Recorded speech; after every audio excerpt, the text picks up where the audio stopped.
Hello and welcome to the Breaking Muscle Podcast. I am Pete Hitzman, your host and managing editor of BreakingMuscle.com. This is a reboot of sorts of the Breaking Muscle radio podcast that some of you may remember from a couple of years ago, but we hope to take the show in a new direction in 2017. We'll have several different hosts depending on the week, and each will bring their own unique insight and viewpoints on health, fitness, and the industry as a whole. In this week's debut episode, we speak with Randy Hetrick, former Navy SEAL and creator of the TRX system. We talk about the challenges he faced getting into the industry, the factors that led to his success, and the future of fitness in both the military and the civilian world. I think you'll really enjoy some of Randy's insights and experiences. If you have any comments or questions for the show, feel free to email them to editorial@breakingmuscle.com.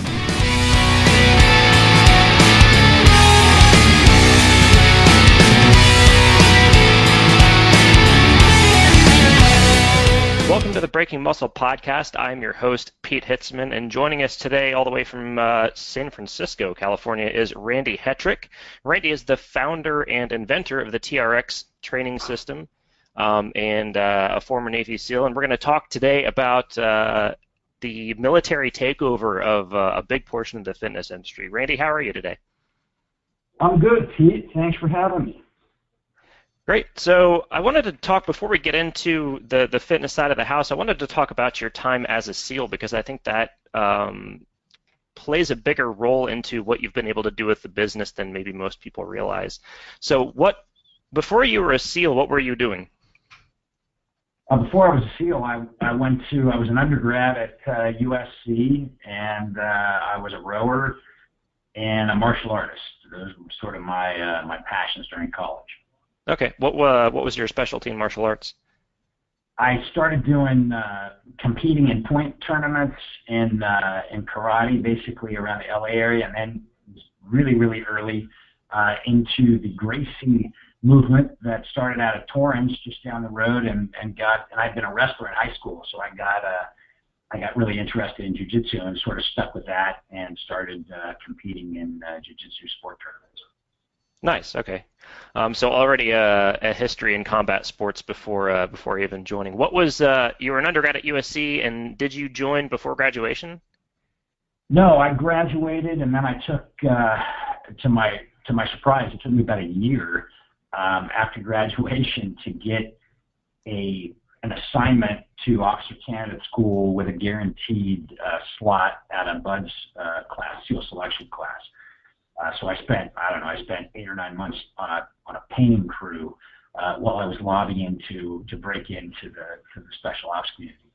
Wow. Yeah. So that was a little bit of an inglorious start compared to what you imagined then, huh? Yeah, I thought they would think that this kid out of USC who's an athlete who wants to volunteer, I thought it would be a layup, but it turned out. So. Even with your athletic experience, how was BUD/S for you? Well, I mean, BUD/S is hard for everybody, by the very nature of it, because the instructors there are kind of the masters at figuring out what you're good at and then figuring out a way to handicap that, so that so that one way or another, everyone suffers. And but I loved it. I mean, I thought it was because I was there for that sort of test. And, the adventure, and it gave me all that and then some. Was that your kind of primary motivation for wanting to become a SEAL then, was looking for that next step of challenge? It was part of that. It was part of the desire to serve. I got very interested in, that was kind of during the peak of the Reagan Revolution, right? I got sort of interested in the idea of service to the country, and those two concepts converged. If I could find an opportunity to serve that would also be this kind of ultimate self-test, then that would be perfect for me, and that led me to the doorstep of BUD/S. Okay. You've talked a lot in all the media that you've been involved with about how the TRX was born as a creature of necessity on a deployment. You found yourself basically stuck on post waiting for an op to go off. And couldn't do anything. I want to get just a top down real quick on that, and then I want to talk about how that evolved into a system rather than just a device. Yeah, well, interestingly, we were talking about jiu-jitsu. I had accidentally deployed on an op with my jiu-jitsu belt stuffed in my bag, along with my flight suit and a bunch of other stuff. And I ended up sitting around and trying to figure out how to train the climbing muscles for an underway shipboarding profile where you got 80 pounds of gear or so on your back and you're trying to climb the side of a freighter on a wire caving ladder. And I, without any inside this warehouse, didn't have any really access to anything to hang on, and I just sort of ended up staring at this belt sitting on the floor and tying a knot in the end of it and walking over and throwing it over a door that was internal to the warehouse. And then literally it was kind of like the very, very beginning, prior to when functional training, when that term had ever been coined, but it was literally the most kind of direct example of functional training. I was trying to create the exact loaded movement of climbing a ladder, grabbed hold of this strap with one hand, kind of leaned back against it and uncoiled my body, and then lifted my body against gravity and recoiled, if you will, into reaching up with the other arm, and basically created that climbing motion. And I thought that was pretty cool, so I just started experimenting with putting the knot in different places, trying single-sided, double-sided, added a length of nylon to it to give it a little bit more range of motion, and and I was in business. Awesome. So what's novel to me, or what's impressive to me about the TRX system, is it's one of those things that is really simple. Like to put it in a prism, a kettlebell is an iron ball with a handle on it, right? A TRX is a strap with a handle on it that allows you to train against gravity at different angles and with different modalities. So talk to me about the process of taking something that is at the face so simple and then creating this enormous system and business around it. Well, I mean, the interesting thing about creating something from scratch, there's pluses and minuses to it, right? Obviously, on the plus side, you have a greenfield opportunity and you've got a first mover advantage. On the con, the negative side of it, you've got obscurity, and you were engulfed in obscurity. And so trying to figure out how to not only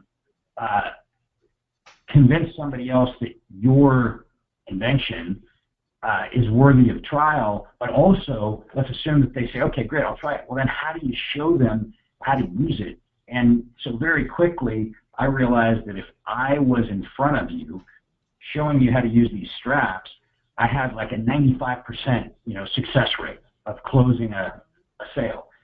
The second that I wasn't there, and I just sent it to you in the mail, for a trial, the probability that you would adopt this thing plummeted.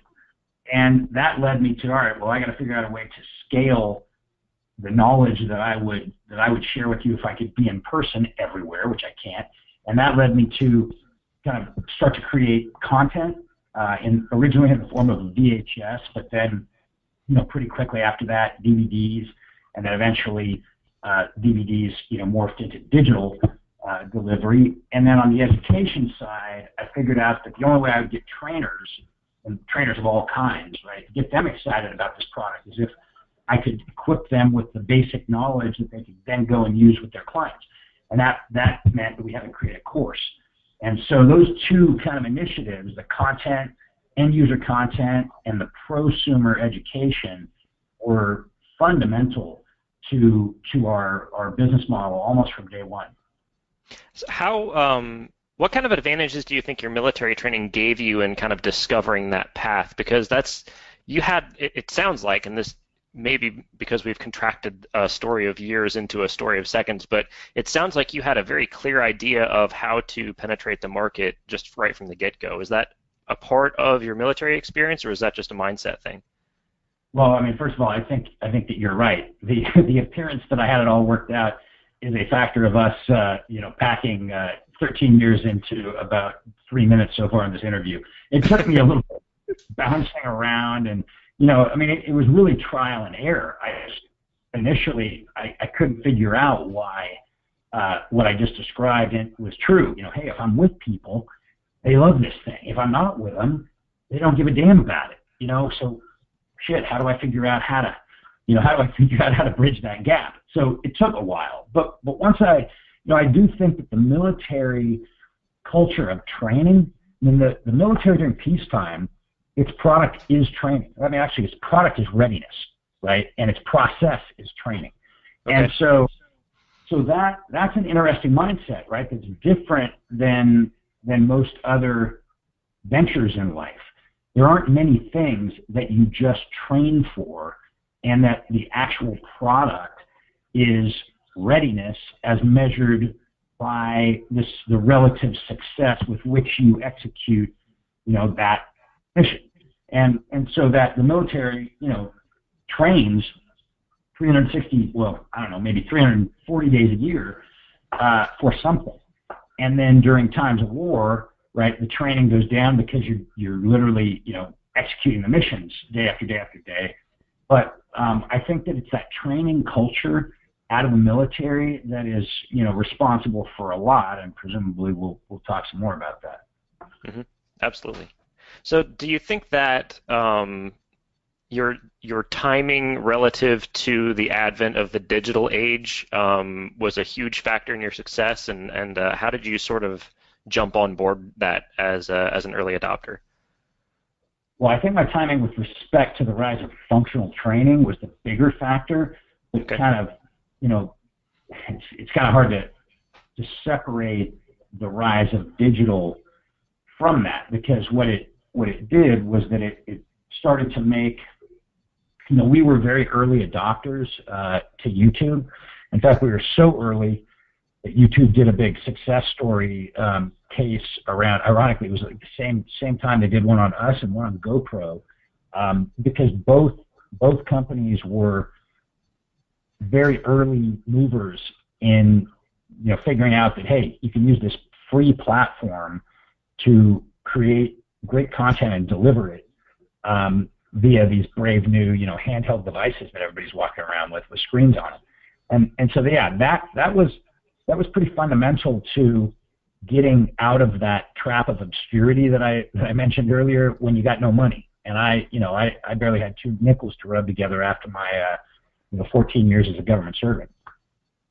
I know that feeling. I've 15 years in the Air Force myself, and came out with a couple of certificates and a smile.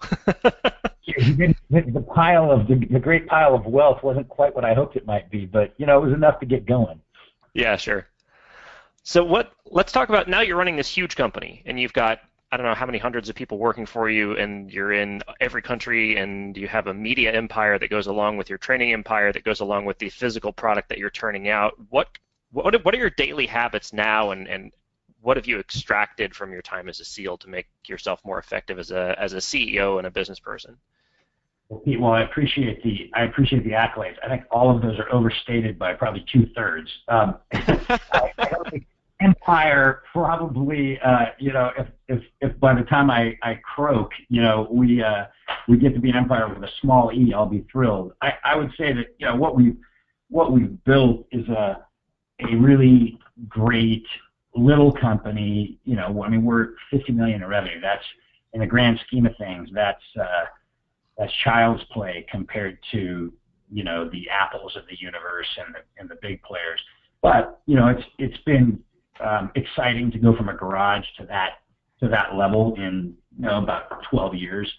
And we've got about 100, 110 people full time, another several hundred that we employ as course instructors, because we do about 2,000 courses around the world each year to training pros.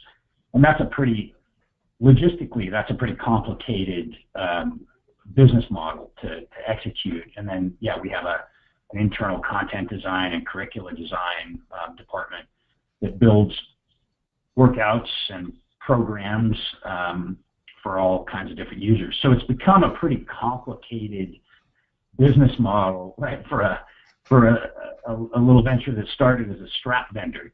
And right. And that's been fun to watch, and fun to try to wrangle. Was there an adaptation curve for you coming out of, not just military experience, but at the very pointy end of military experience, and then trying to, sell that in the early days trying to sell your product to civilians, and then and now working with civilians almost exclusively? Yeah, huge adaptation. I mean, there were multiple adaptations. Frankly, I had a heck of a time making the psychological adaptation to, I've been a SEAL my entire adult life up until I was 36, and so it was a pretty harsh adjustment, going from that to being literally at the bottom of the first 20 exams that I took at Stanford Business School. That was a bit of a knock to my ego. But just, being, I'm sure you probably experienced this as most vets do, suddenly being outside your tribe is, it's a psychological adjustment that, even though I had a very, what I would say, fortunate, even privileged transition, right? There's not many people who get the opportunity to transition through, a top business school. Even given that, I had a hell of a time adjusting psychologically to this, new world of being a civilian. And then going from, the other adjustment for me was, you always think the grass is greener, and then you jump the fence and you're like, damn, what's all those brown patches all around me? There's not even any grass. What the hell? Yeah, right. It's just dirt. And so I had gotten to the point where, I was at the special missions unit for 7 years of my career, and every place has a pecking order, and you always get the competition becomes normalized in that peer group. And so I would say, in retrospect, I took for granted the incredible quality of the guys, all of them, that I had assigned to me at the squadron. And when I got outside, I discovered precisely how capable, how accountable, and how much integrity all had that I hadn't always fully appreciated, I would say, when I was in uniform, because there's always, you'd go to the Super Bowl winning team and there's a superstar and a shitbird, right? And the guy at the bottom, he could go to just about any other team and be a superstar, but on that team, he's at the bottom of the totem pole. And so I think that I had not sufficient appreciation for the quality of the guys that I was so privileged to work with all those years. Yeah, for sure. So there's been, over the last, I would say, 10 years or so, there's been sort of a big influx of military personnel, veterans, elbowing their way into the fitness industry, and that's kind of happened, the guys over at SEAL Fit, and there are a whole bunch of different variations on that theme. They're holding camps, and they have whole training systems, things like that. How do you view sort of the influx of military experience into the fitness training space? I think it's great. Look, guys in the military and gals, they, as I said, they come from this training culture, and you really have to, if you really want to understand it, you got to dig into it a little bit. But when so much of what you do revolves around training, you develop a real appreciation for and expertise in the creation of instructional design and the delivery of content, right, of educational content. And it doesn't really matter what the subject is. And so I think that when folks come out of the military, they generally come from a background where fitness was a very high priority, especially at the special ops units, right? You're functionally a pro athlete in uniform, and I would respectfully submit that the stakes of the game are higher than any other professional sport. So you're highly motivated to train, and you do it for day after day, week after week, month after month, year after year, decade, right, after decade. And so you get people who are really experts at training. Not only understand fitness, and physical training, but they also understand instructional design and training delivery methodologies that make them uniquely suited for, a subsequent career in physical training. Yeah, I think one of the things I've noticed is that even in systems that aren't specifically military, like CrossFit as an example, the trainers and coaches and mindset that have been infused from the military coaches that work within those systems, it's a lot, there's a tolerance of risk and a tolerance of intensity that was probably missing before. In the sort of 80s and early 90s Nautilus curl kind of fitness world, I think that the influx of military personnel has kind of gotten people out of it. And I think people wanted that. Everybody's bored sitting still moving on a machine. Yeah, I mean, look, the bodybuilding culture that kind of pervaded fitness through the 70s, 80s, and early 90s, it wasn't, I mean, I'm sure it served its part, but it wasn't very accessible. It wasn't very practical. And it was to achieve a level of, real accomplishment in bodybuilding requires a level of commitment that is, on par with being a long course triathlete. There just aren't that many people that it resonates with, right? And I think, when the military kind of started to move into training, they brought a different orientation. And one of the best things that Greg Glassman ever did at CrossFit was hire Dave Castro, who ironically was a squadron mate of mine. He came years after I had moved on, but came with all of those orientations that I mentioned a minute ago. And Dave was instrumental in helping kind of articulate how they were going to scale the philosophy that CrossFit wanted to expand. And I think that one of the things I love about CrossFit is just this sheer practicality, right? You're trying to create a great, well-rounded beast that's strong, that's fast, that's got cardio, that's got the ability to generate power. And I think that resonates with a lot more people than bodybuilding. I would argue that CrossFit has been certainly they focus on a niche, and that's kind of the top 1 or 2% of the population that wants to train that hard and in that way. But that's fine, right? There's plenty of room for everybody. Yeah, it's definitely not zero sum. I think that's one of the challenges facing the fitness industry, and one of the mindsets that veterans have the opposite is that it's never zero sum. There's always room to create something new and attract a different set of people than what already exists. I think you touched on an interesting point there with scaling, because a lot of fitness programs are built off of the reputation, or at least the image, of professional or elite athletes.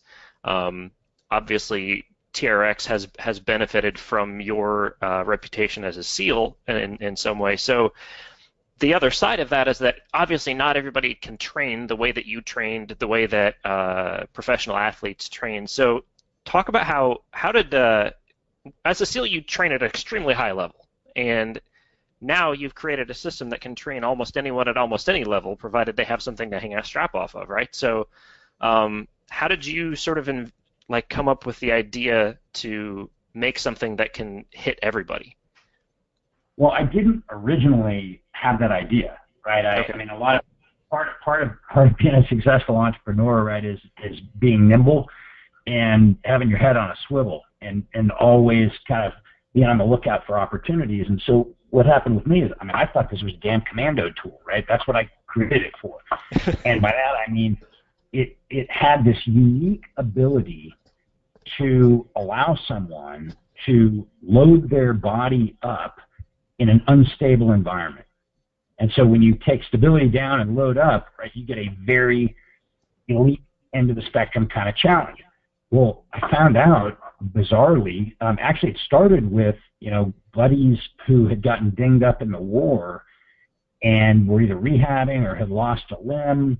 In one case, I had a good friend who was blinded. It actually showed me something that I'd never really seen with the straps before, which is that they're almost equally valuable, maybe more so, I suppose, in unloading and stabilizing, right? So when I started realizing, like, wait a minute, okay, if a guy's missing a leg, the TRX allows him to have this kind of dynamic point of balance, and he can train his other leg.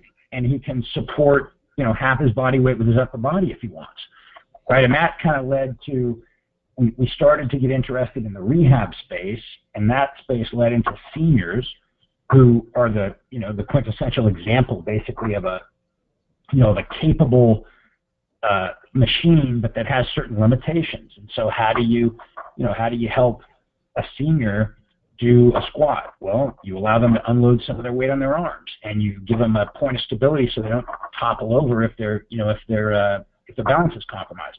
And so it just kind of evolved. I wouldn't say I didn't foresee it.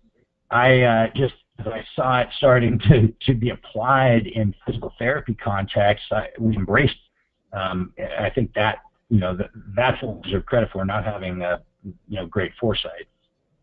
Right. So it's kind of funny because everybody pictures people in the military as these fire-breathing, stone-cold badasses all the time, but the reality is we're all kind of dinged up or broken somewhere. So it ends up being a good representative population by the time you've been in for 5 or 10 years. It's a great representative population, right? I mean, the biggest problem in the military is weight control and PRT. So I think it's actually a really representative population. So let's dive into that for a second. There's been, over the last 5 or 10 years, there's been kind of an evolution in the fitness standards and performance standards for the various branches of service, with the exception of the Air Force, who refuses to change anything ever. Like the Army and the Marines specifically are going to sort of MOS-specific fitness tests. What do you make of that, and where do you see that going? Well, I mean, I really do think that this big idea of functional training, and I don't have any idea who were the first guys to coin the term. I know that we were really early movers in the space because these straps would allow you think about the most functionally oriented tool ever, maybe, because it literally allows the body to move any way that the body can move, but the straps then let you load it or unload it. And so we ended up just being, at the forefront of this movement called functional training. And to tell you how far at the forefront, I went on, I can't remember what I was using at the time. Maybe it was Bulk Register or GoDaddy, and, put in functionaltraining.com. That's kind of cool, and bought the URL. Right? That tells you how long ago it was. But I think that mindset, to get to your question, has pervaded kind of all parts, all walks of life. And it's this idea of like, well, hey, maybe I ought to be training with some goal in mind. And so, for instance, the military is thinking about MOS-focused training. It makes a lot of sense. I mean, you have to have a baseline, right, where a soldier should be a soldier at some level, and you ought to be able to go out and run a little. You ought to be able to go out and lift a little, climb a little, crawl a little. But then, as you go deeper into your military occupational specialty, you should probably do a little bit of training that is functionally designed to deliver the goals that MOS requires, right? It kind of makes sense to me. Yeah, there's definitely a diversity in specialties now that is unprecedented in the history of the military, where there's such a small percentage of frontline, ruck humping guys anymore, and everyone else sort of still has requirement for fitness in the broader sense, but it's not nearly as urgent. So do you think that the fitness standard of the military as a whole needs to go up, or does it need to sort of adapt to the reality of most people, even in the military now, are sitting at desks? I think it needs to start to be a little more thoughtful in how fitness is applied in that context. And I think it probably needs to start to look a little bit more like some of the progressive corporate approaches, right? If you're sitting at a desk, it's tough to argue, why you need to be able to go out and, do, cleans to failure or whatever, or be running, more than 10Ks, or there's a level at which the training probably ought to map to what you really need. So if you're a desk sitter, right, you're certainly going to need some good functional core training for the whole backside of your body, because you're likely to end up all, stooped over and kyphotic and have, cervical spine problems and lumbar problems. So we can fix that, right? We can design a program that keeps you get your heart pumping, keeps your cardiovascular health good, and also give you some exercises that reinforce, the ergonomic challenges that you have in that particular role. Conversely, if you're going to go be a ranger or an infantry marine or a SEAL, well, okay, then you're going to have a different set of of training objectives that get served by a different set of programs.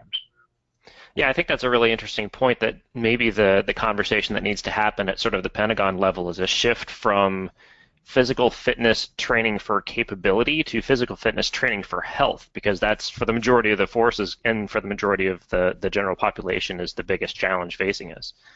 Well, and you have these very expensive, very specialized individual contributors, right, that form these teams.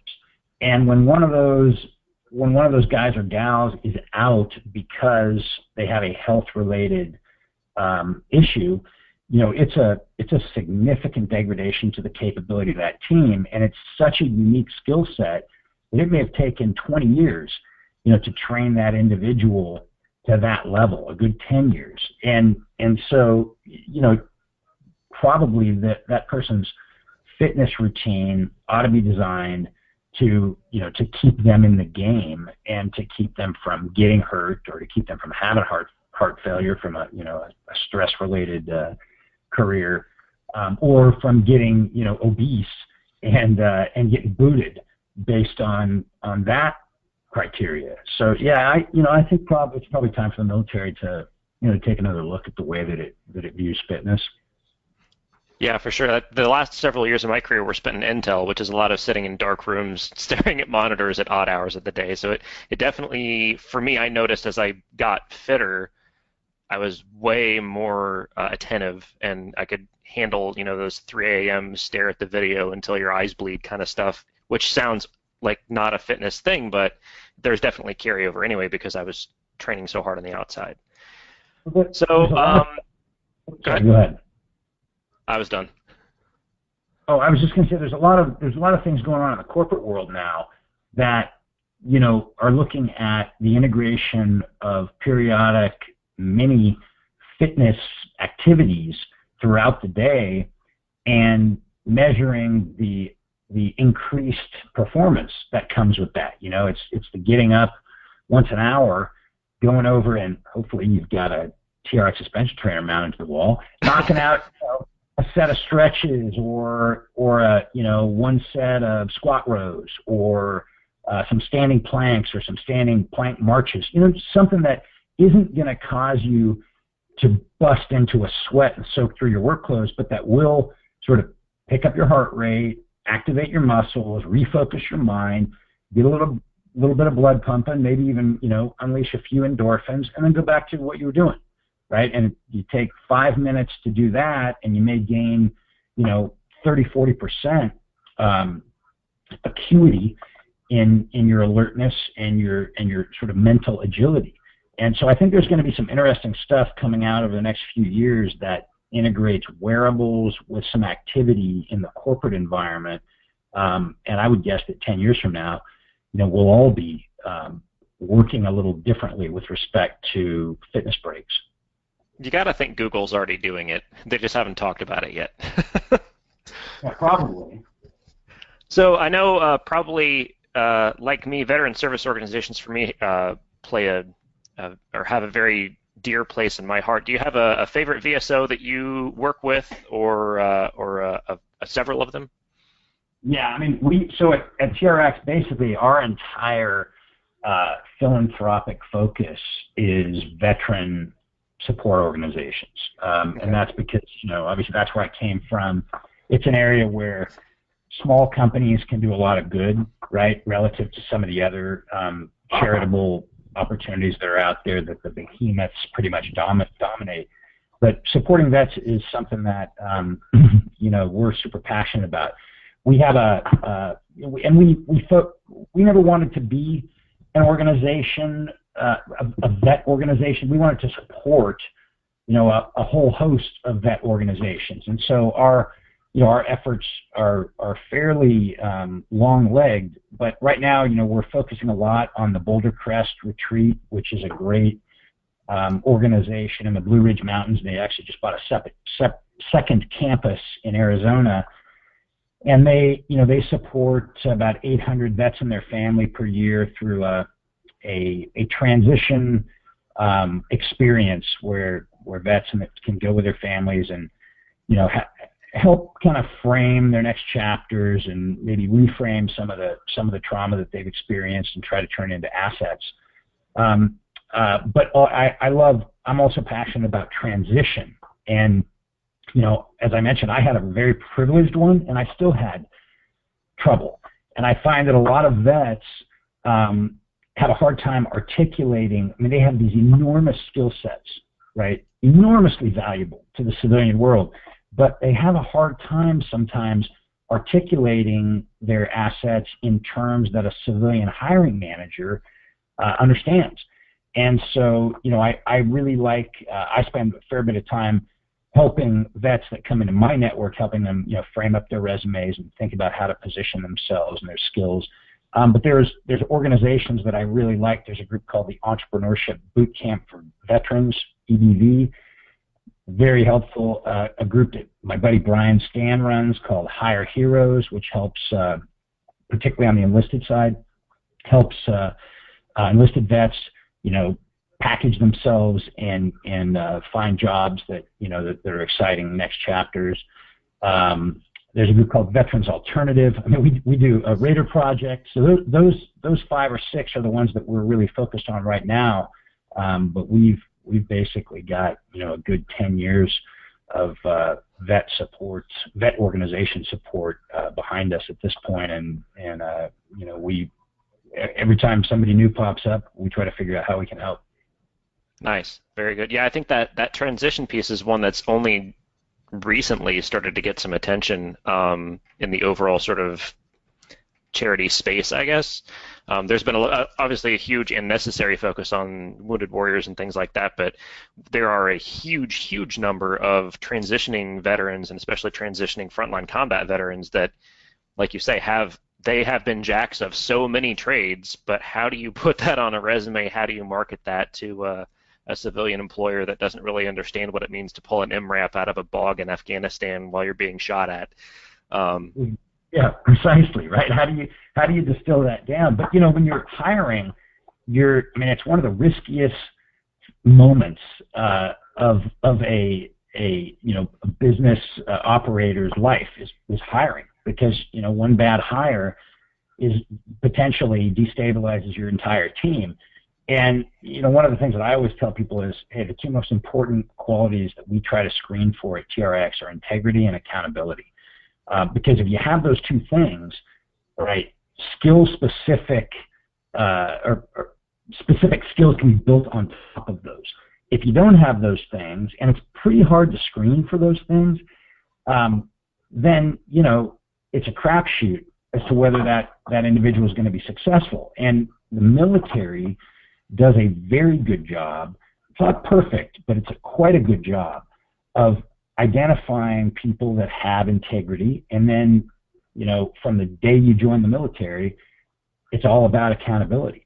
So they tend to find people with solid integrity and then build accountability into them. So, man, hiring a vet, you start with such a higher probability of success. And I'm a huge proponent. At any given moment, probably 20% of the TRX workforce is comprised of vets, and that's in San Francisco, which is not exactly a hotbed of veteran resettlement. Right. Yeah, I can think of a couple other communities that might have a higher percentage. So to turn that back around, talk about finding somebody with a lot of integrity and dedication. If you're looking to hire someone in the fitness space, let's say you're a gym owner, or you are a person looking to hire a personal trainer, there's a lot of value, I think, in finding one that has that sort of dedication and openness and honesty that you're going to find in a veteran as well. Yeah, I mean, if I were putting together, a force of trainers or fitness managers, I would definitely look to the veteran community. And interestingly, I have a call tomorrow with the folks at UNCW, University of North Carolina, Wilmington, who have a big emphasis on military programs in their curricula. And one of the things they're developing is a whole curriculum that is designed, because obviously they're in North Carolina, and you've got huge bases there from multiple services. And so it's a great feeder for transitioning vets.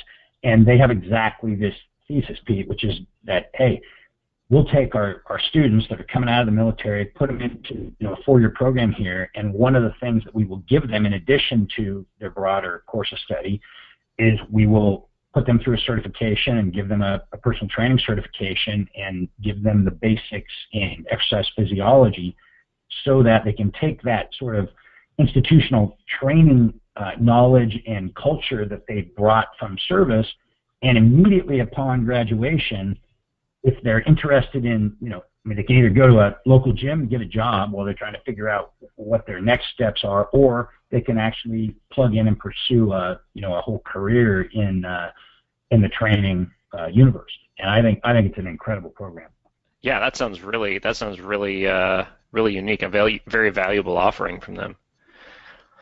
So I know we've taken up a bunch of your time already. I just wanted to close out with one last question. Do you have a standard piece of advice or a mantra, if you will, that you give to transitioning vets as they enter the civilian workforce? Well, I mean, I don't really have a one-size-fits-all piece, but what I do tell people a lot is, look, I had an incredible